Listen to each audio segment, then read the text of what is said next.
ladies and gentlemen? We are back. We are live. It is the Freight Coach Podcast, the top podcast in transportation, coming to you guys every single weekday, 8:30 a.m. Pacific, 10:30 Central, to break down some industry headlines. And you guys know the rest of the intro. I'm kind of going to jump in here because we got a lot to talk about. And this is probably one of the most publicized cases in regards to the freight brokerage community that I've ever personally witnessed. And everyone's got an opinion on what happened and what's going to happen. And, this is why I bring actual subject matter experts on the show, because I have a right to an opinion. I just choose not to exercise it in most situations because I could be wrong. And I want to bring subject matter experts on to talk about certain situations. But one thing I am a subject matter expert on, lane analysis, is an understanding what's going on there in the freight market. And today we're doing a flatbed lane analysis. This is 100% in my wheelhouse. And my friends over at DAT are the official data partner here on the Freight Coach Podcast. So we're going to jump into This Week in Freight, powered by DAT. We are breaking down flatbeds today, you guys. And as always, this is 100% viewer submitted. Okay. So if you want your lane broken down on the show, I just need you guys to email podcast@thefreightcoach.com. And we'll feature it live on the show. Again, I don't need anything but the shipping city, delivery city, and the trailer type. I am just here to help you guys actually understand how I assess lanes and what goes on in the market. And this one, again, being in my wheelhouse, and the fact that, I don't know, it seems like tender rejections are at 187,000% for flatbeds right now. It seems like it's the hottest stuff out there. But, as somebody who cold calls flatbed shippers all day, they're not happy for your call right now. Just a heads up. At least they just hate the sound of my voice anyways. But this lane in particular, you guys, we got Little Rock, Arkansas to Des Moines, Iowa.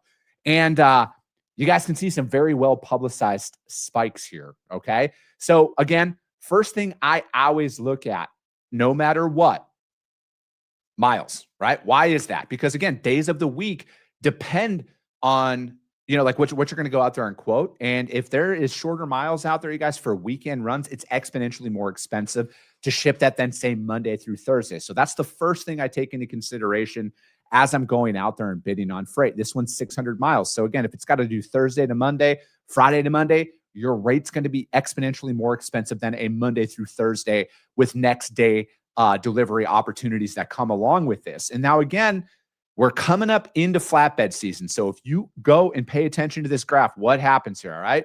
Rates start to spike over the summer. Why is that? Tons of flatbed freight is moving out there, less capacity.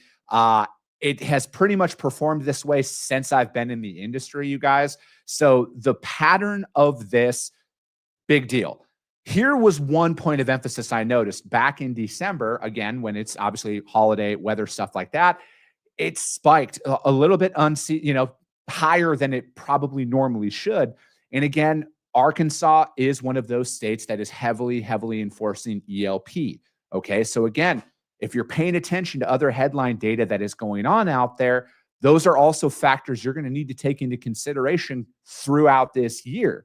But it did drop back down exponentially in January and February, and it has stayed essentially at that. I went to public school, so between $2.50 and $3 a mile paid to the driver. I would probably say the ones that are erring on the higher side of things, you guys, has everything to do with the fact that it's a weekend run, or they're having to hold this product that's out there. But it's trudging along here at that 1,500 mark. I would expect it, again, I could be wrong, I would expect it to stay here, you guys, until late April, early May, and then into the full swing of building season out there. It's a great lane. It's a heavy lane that's out there. A lot of the carriers that we work with, because we move freight within the Midwest, a lot of our carriers out there are pretty dialed into what they want on their pricing on this, you guys. And they're at that, essentially that $3 a mile mark is what they're always asking us for out there. Again, I'm never going to tell you guys what to quote because I don't want to cost you guys any money. But again, I look for the consistency factor. There are a couple of rapid swings that happen out here. But again, if you're going to play in the contracted freight world, you guys, which a lot of people out there on social media want consistent rates. They want that RFP freight and everything else. You got to wear it during the high times, all right? Hate to break it to you. You can't just reject freight and expect to stay in a customer's network. So if you're finding yourself in that situation, service over everything, all right? Take care of your customer. If you're failing on a load, let them know early, all right? Like I would rather lose business by telling the truth than keep anything on a lie. It's just a personal thing of mine. But again, this lane is going to probably perform this exact same way this year as we're going into flatbed season, which is coming up. It's already starting in some key markets, and especially if there's any data centers, you guys, being built in any of the markets you're moving freight in, pay attention to that, all right? Because that could be a pretty big deal, because I hear those are paying awfully well out there in the market. But this one, I think it's going to perform the exact same out here. I do not see any unseasonable spikes on this lane coming up. But again, you guys pay attention to what is going on Capitol Hill and what the DOT is doing, because later on this year, that could be a thing. But that lane, you guys, Little Rock, Arkansas, Des Moines, Iowa, this is for the flatbed This Week in Freight, powered by my friends over at DAT. And if you want your lane broken down, email my team, podcast@thefreightcoach.com. But let's jump into all this fun stuff here, you guys. Supreme Court, all of this awesome stuff. And this guy's not your attorney. He's definitely not my attorney. So anything you're about to hear on this show, it's not legal advice. If you need an attorney, seek one out. Matt Leffler, thank you for joining me today, sir. Thank you for the disclaimer. I have to spend a lot of my time talking about this. So great to see you. Great to be back. Happy Friday, brother. Well, yeah, I know. I figured since I pay you charge me by the hour, if I saved maybe drop it down to 45 minutes today for today's invoice. But no, dude, happy Friday to you as well. We did it. It's dude, a lot came out this week, right? Like there's a ton of stuff to break down. And I was reading through not all of the briefs, but I was reading through some of this stuff, and I was listening to some of this stuff, and it just baffles me that people on the Supreme Court are like, what is a motor vehicle? It's like, come on, you guys. Let's be honest. It's almost like, what is a woman, right? But anyways, let's start. Big takeaway. Where are you sitting today? Yeah, I think we're kind of leaving the oral arguments in the same place we first entered them. Ultimately, the question is, when can a broker be held liable for the negligence of a motor carrier? And I think the Supreme Court and the oral arguments kind of gives us the same impression I had going in, which I think ultimately brokers are not going to be held liable for negligently hiring motor carriers. There's so many pieces that brokers simply don't have access to when it comes to what a motor carrier does. But this is the biggest question for the brokerage industry. The entire industry, this $300 billion a year industry, is predicated on not being held liable when a truck driver falls asleep or has a catastrophic accident. If that changes, the industry itself will change. But I don't think we're likely to see that, though we have a few months to go before we have a full opinion from the court. How big of a deal was it that the Solicitor General backed the brokerage community? And can you define what the Solicitor General is too? Yeah. So the basic idea, we'll kind of talk about the law a little bit and what the Solicitor General does. But the law in this case is whether or not the statute F4A allows the claims against brokers to be preempted, essentially saying, hey, broker, your job is to connect motor carriers with shippers. And that's really your extent. You're using FMCSA certified drivers and truckers, and you're just doing it that way. Before the Trump administration took office, the Biden administration had actually said, we believe that the states have a right within their own states to have people sue the brokers for negligently hiring a motor carrier. So that essentially the facts kind of go like this. Truck driver gets a load from a broker. Broker had gotten that from a shipper. Truck driver has a catastrophic accident. They have a crash. The truck driver and the motor carrier are basically insolvent or bankrupt the moment that accident takes place. And so they say, well, the broker has some money. Maybe they should be on the hook for this. And that's been the argument all along. And the Biden administration had said, yes, we do believe that motor carriers can be sued. And we also believe that brokers can be sued. The Trump administration has changed that. So just a couple weeks ago, we had an amicus brief, a friend of the court brief, filed by the Department of Justice, which is what the Solicitor General is a part of, as well as the Department of Transportation and the Federal Motor Carrier Safety Administration. So the U.S. government came on the side of C.H. Robinson, and they said, essentially, we're the regulator. We're the ones who tell you if a motor carrier is safe or not. We do not believe that we need a patchwork of state governments having the ability for their citizens to sue the brokers. And that change was pivotal. And it certainly was an interesting development.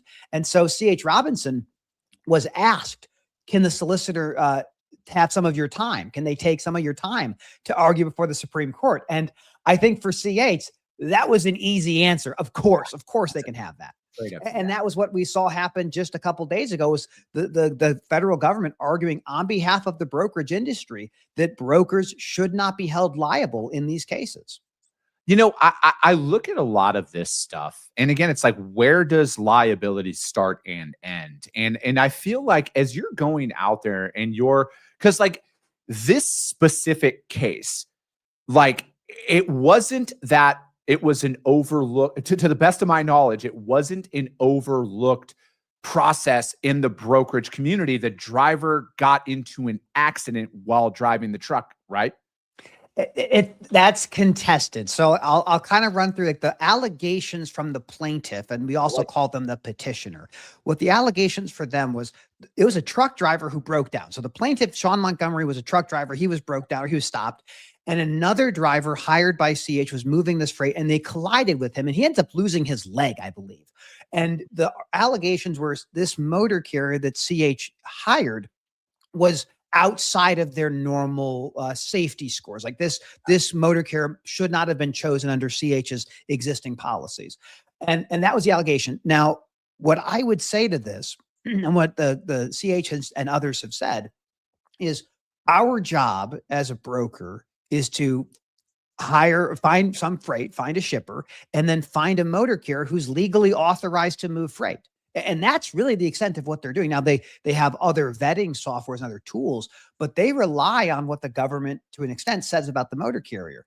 And they don't have visibility into the driver qualification files, for example. And that comes up during the oral arguments. So that's kind of the story behind the scenes, is this trucking company had some issues, but ultimately they were still legally allowed to haul freight, and this accident takes place. It all goes back, Chris, to this idea of causation. So we go back at the Werner case years ago, and we saw this trucking company that didn't lose control, didn't leave their lane, and another vehicle crossed the center line and smashed them. And the court said, initially, if that trucker had been going slower, this crash wouldn't have happened. Well, of course, that's how causation works, but it's not a proximate cause. The real cause of the Werner case, which the Texas Supreme Court ultimately ruled on, was that it was the person leaving who left their lane and crossed the center line and hit the truck. Same goes with these broker liability cases. The motor carrier would not have been there if the broker didn't hire them. Sure. But it is the motor carrier's job to exercise reasonable care operating that vehicle. That's who's ultimately responsible. If we look and say, well, the regulator is not doing enough, or the motor carrier is not fully insured for these losses, should we hold the broker liable? The answer is no. The law is clear. That's not how this works. We should fix our administrative agencies. We should give them more resources, maybe. But ultimately, it's not the broker who has control of the truck, who has knowledge of the driver. It's a different calculus. So that's the real fight of this lawsuit. I look at a lot of events leading up to this specific case, you know, in actually including C.H. Robinson as a whole. And again, like I've stated on this show numerous times, C.H. Robinson is doing a massive service for the industry by fighting this on Capitol Hill for the entire brokerage community. But there were some very well publicized cases directly tying C.H. Robinson to negligence leading up to this, causing death and everything else out there on the roadway. But like I look at it is at what point, though, does a broker's job end when it comes to control of the truck?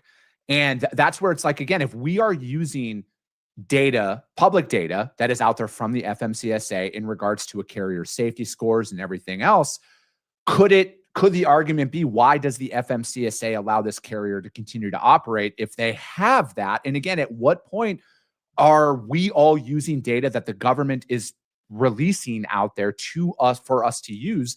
And again, how is it our fault as a broker, as long as there is no direct tie that said broker told driver, drive through storm, disregard, like at what point does that end? And then at what point is that just pushing liability off onto a third party? And then I also want you to think about like what's going on with the SAFER Act right now as well, into at what point is all parties telling each other what to do? And then is that now bringing on any more liability issues coming down the pipeline?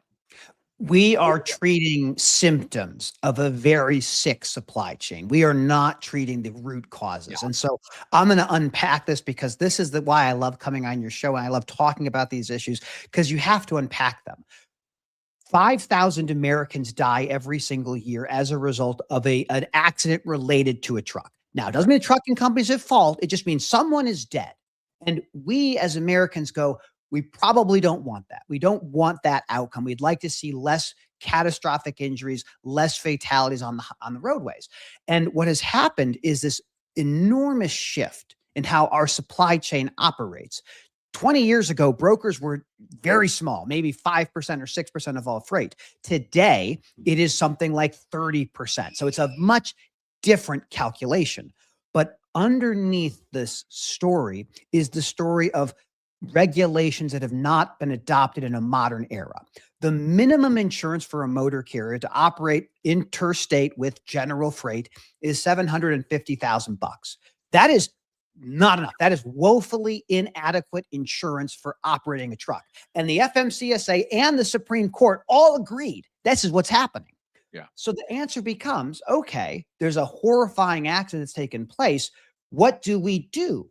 Do we try to raise the insurance for motor carriers? Do we have more rigorous enforcement from the FMCSA? Or do we just say, let's just make someone else responsible? Let's say the broker's responsible. And that is when this positioning kind of happens, where these cases, like you've mentioned, have been going on for decades. Broker liability cases are not new. And there's two flavors of them. The first flavor is you are controlling the motor carrier. You're telling them, drive in this snowstorm. You're telling them, take this route.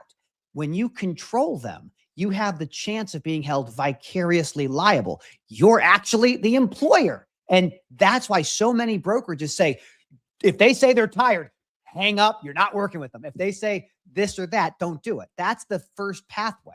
The other pathway is this negligent hiring, where if you just didn't spend enough time vetting the motor carrier, then you wouldn't have had this accident. And every accident, Chris, you can always do more. That's why the federal circuit courts had split. So the Supreme Court took this case on because so many federal circuits came to different conclusions. And so finally we'll have some clarity, though, again, it's a few months away.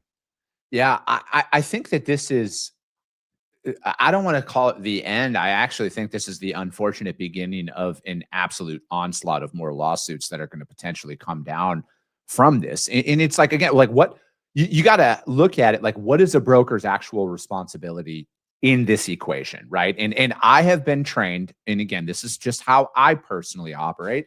You provide pickup information, delivery information, weight, commodity, and that's kind of it, right? Like you ask them, when are they going to be empty? You cannot tell them anything, right? Take this route, drive through this. Right. You cannot do that. You like, I was trained, hand that, you can text them the pickup information and the delivery information, but that's it. You can't ask for much more, right? And I think of like where things are right now. If you look at ELDs, you look at software like trucker tools and visibility platforms that are out there and at your disposal, like you don't need to be bombarding a driver at the level that you kind of once did back in the day. But I look at it is like there has to be a fine line. And I feel like that fine line is, again, this is why I'm such a stickler on like, you got to document your processes. If you got to record your phone calls, record your phone calls. Unfortunately, in a lawsuit, everybody's guilty till proven innocent, right? Like I know it's innocent until proven guilty, but we're all guilty till proven innocent. Let's be real. That's how it is. We're liable, and then we're found not liable. That's probably a better way in civil cases. Yeah. Well, I'm not a lawyer, so I can say how I feel. But I look at it is as a broker, you do need to take a hard look at your processes. Who are you hiring to move your freight? Is that cheaper option the actual better option? What could come along with this? So I think the brokerage community and a lot of what I see out there, you're a little ignorant to think that you should be immune from all of this, because like at what point did you choose that carrier knowing they had multiple safety violations, or there was a tie to reincarnated companies and everything else? Because I am not going to accuse anybody, but I would argue there are probably operations out there that overlook very well documented things that are at our disposal today that weren't at our disposal, say 10 years ago. Yeah, I think that you bring up a really interesting point. The freight brokers generally are trying to find the most affordable way to move the load because that delta is where they make their margin. Yeah. And so if you're trying to find the cheapest motor carrier out there and you have all these different vetting tools and softwares that might help you, ultimately, if this lawsuit and Montgomery finds that brokers can be held liable, brokers are essentially going to be guarantors of the liability of a motor carrier. Anything that happens, you're always going to sue the broker. You're always going to sue maybe even the equipment manufacturer. And it goes back to the story of, does this make the road safer? And the answer is no.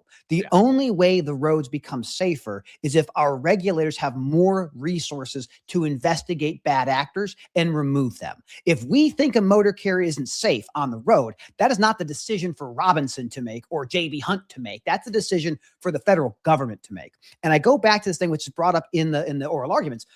FMCSA has a budget of $1 billion a year. Half of that goes to various funding for different projects in the roadways across the country. The rest of it is 400 investigators. We have 6,000 to 7,000 motor carriers enter the industry every month. They carry very small amounts of insurance and they disappear when they get hit with a lawsuit. And so we keep going, well, what can we do? What can we do? How about something different? Make the barriers to enter higher, increase the liability insurance for motor carrier, and then we're not going to be screaming at brokers, you need to find a way for us to guarantee the performance of a motor carrier. Ultimately, Chris, small motor carriers exist because of brokers. They don't exist otherwise. And brokers don't exist except for small motor carriers. And if you have 94% of motor carriers having 0 safety rating, that's absurd. We can't have that. And so all this push, whether it's from Delilah's Law or non-domiciled CEDAs or broker liability, it all goes back to, if you want to get home in the same condition that you left, and God willing, we all do, we have to look at the underlying supply chain we have. If we're just passing liability from one entity to the next entity, hey, shippers, they're coming for you. Don't think for a moment. Yeah. If you can't say a motor carrier is negligent, then the broker is negligent. You selected the broker. Maybe you should be negligent. You should be liable. And nobody is anticipating that yet. Yeah, I mean, it's funny you bring that up, Matt. I broke that down on the show on Wednesday with the Safer Act that is coming out, because there is a large transportation section in there, and I had said, because I know for a fact there are large shippers out there that require tracking on all of their freight by certain companies, and at what point is, and because it specifically lists that out in this article. And it had said it's only a matter of time before, and my opinion is it is only a matter of time before they are looped into this stuff. Because again, at what point are you, by requiring somebody to do something on behalf of your company, is that an employment agreement at that point? And like, so that I think like there's going to be a bunch of add-ons to this, Matt. And I think that like ultimately, a lot of these things are getting the attention they deserve at a very high level, right? Like this isn't getting killed in a local court. Like the Supreme Court is a big deal and it's shining a lot of eyes. And the current administration, I've said this before, they didn't cause these issues, but they are like dropping the hammer to fix a lot of these issues that a lot of this industry has been speaking about ad nauseum for the entirety of my career. I always go back to standards for me. Standards are a good thing. Like no matter what, raising the standards of this industry is a good thing. And I know a lot of great carriers out there who they got plenty of insurance, right? Like they got the million in live, they got everything that's out there. I think that I would love to see the data, Matt, on how many carriers out there operate in that $750,000 threshold, because I don't know if it's as much as people want. Most motor carriers are operating at $1 million. That is the most typical amount. So just because the minimum legal amount is $750, many run $1 million, and increasingly shippers are requiring higher rates of insurance for their motor carrier partners, even the ones that are brought in through brokerages. So we all see there is some level of like, maybe it's more than $1 million, but if you just adjusted the $750 to inflation back in the 80s, you'd be at $2 or $3 million of liability insurance. So it's still a vastly underinsured industry as you look at the risk that it creates. Yeah, it's going to be interesting. I think, because again, affordability is a very real thing. And, you know, a lot of the small carriers that are out there, I mean, another increase to, I mean, shit, I know what my insurance went up to for my commercial policy for my business. And I almost wanted to choke out my agent, allegedly. Not, I'm joking. But I'm just like, what is going on here? Right. And it's like, you see this. And I think like there has to be something. We have to come to a resolution and a very, very clear understanding, because a lot of these laws happened back in late 70s, early 80s. And a lot of people want to talk to that stuff. The entire industry does not operate the exact same way that it did back in 1980. Again, you know, people want to, talk about, broker transparency. That'll be a big one. That'll be very big in a couple more months. But it's like, again, I want to ask every carrier out there, when's the last time you specifically hired a broker to find freight on your behalf? I would argue probably not recently, right? There's plenty of dispatch companies that are out there, though, that you specifically hire and get a percentage, and you pay them a percentage on. So I think a lot of these laws that were done back in the 70s, 80s, and probably even into the 90s, they need to all be relooked at. We need to look at the current venture. How is this transaction actually being played out? And I think we need to update this stuff. I really do, because there are people who unfortunately feel one way, but the law says something different. And I feel like this is one of those things that, again, the FMCSA and the DOT, it is their responsibility. Ultimately, at the end of the day, if they are allowing carriers to operate, in brokers, I'm going to throw brokers in here too, if they are allowing them to remain active in their database when they are fraudulently operating in any capacity, I personally feel that falls on the FMCSA and the DOT, because they are the ones who are granting their authority to even purchase insurance at that point. Because again, to the best of my knowledge, you can't buy an insurance policy for a trucking company unless you have authority. I don't know who would spend that kind of money. What I'll kind of note, there's a couple of stories we've seen come out after the oral arguments. One of them is that maybe the lawyers for CH and the U.S. government didn't do as well as the lawyer for the petitioners, Paul Clement.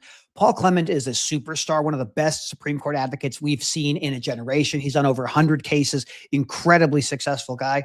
But looking beyond this, the court is pretty conservative, and I feel like they're likely to go the route of saying brokers are not going to be held liable. If you're a motor carrier or an American citizen and you don't like that, you can change the law. The law can be changed. Just because the Supreme Court says something doesn't mean Congress can go off and make a correction. So that certainly is something we should be looking at. And then to your other point, we really need the FMCSA to have a bigger budget. We need to have the regulators with the authority to go after bad actors and really enforce it. I go back to my favorite topic, and you know this topic inside and out, just like I do. Out of service for commercial vehicles in the country is 22%. 22% of every vehicle on the road right now moving your freight. If you stopped it and looked at it, you'd say that is not safe. It has to stop. And so we get really animated about driver qualification and driver training. But when you look even deeper, you see how rotten the supply chain has become. This is not the supply chain we want. Let me be clear. This is the supply chain that we deserve. And if you think you deserve something better, and I think we all do, there are ways to do that. So broker liability wouldn't save anyone ultimately. And if it goes the opposite direction, a lot of small brokers are not going to be able to sustain themselves. They're going to have to buy a lot more insurance.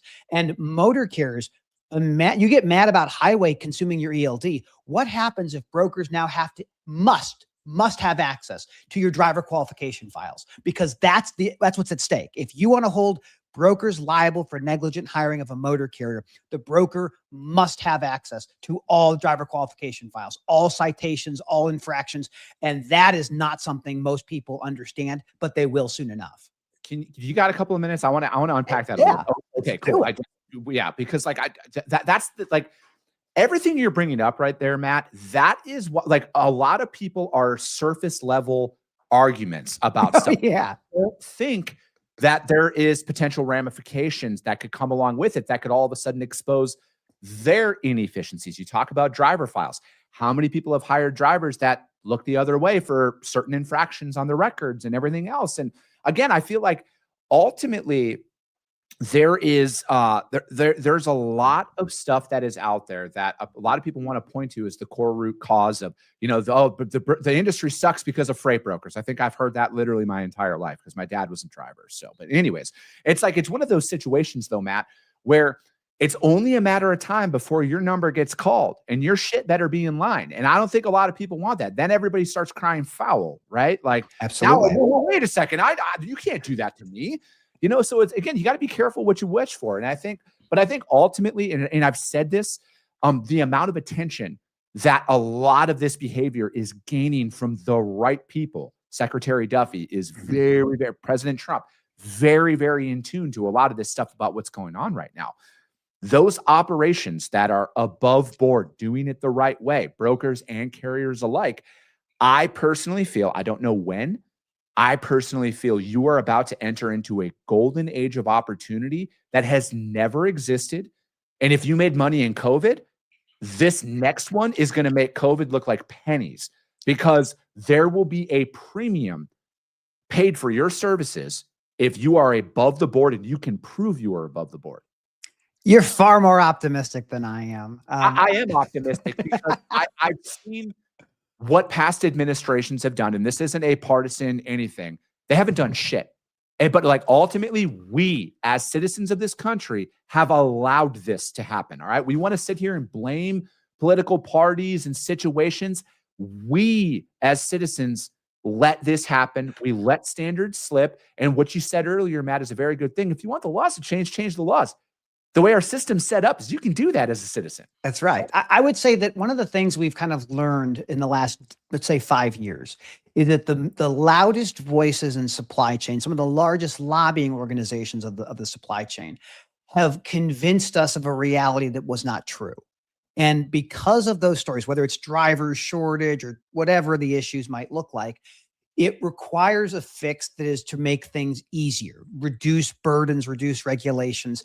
And what we've seen happen in the last 5 years is new voices have emerged, yours being one, mine to a lesser extent, who kind of say, hey, you know what? Like, that's an interesting story. That's not what's happening. This is what's happening.